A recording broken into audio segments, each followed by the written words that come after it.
यापूर्वीच आम्ही स्पष्ट केलं आहे, प्रधानमंत्री मोदयांनी स्पष्ट केलं आहे, आमच्या अमित भाईंनी स्पष्ट केलं आहे, मुख्यमंत्र्यांनी स्पष्ट केलं आहे की या देशामध्ये ओबीसीची जातनिहाय जनगणना होणार आहे. नौटंकी करू नका, नौटंकी करू नका. आणि त्यामुळं फार ओबीसीचे कैवारी बनू नका. कोणी विचारत नाही तुम्हा लोकांना. झाला आता भरपूर. सत्ता होते तेव्हा काही केलं नाही. कोणी थांबवलं होतं यांना?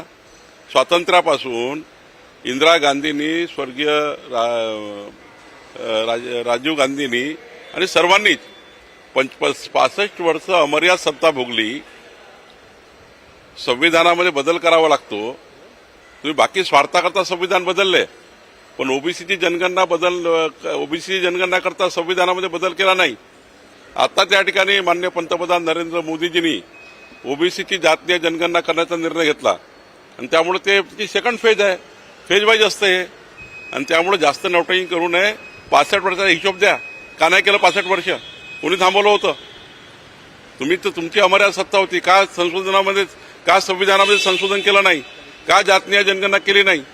आणि त्यामुळं नौटंकी बंद करा. आमचं सरकार, माननीय पंतप्रधान नरेंद्र मोदीजी आणि आमचं सरकार जातीय जनगणना करणार आहे.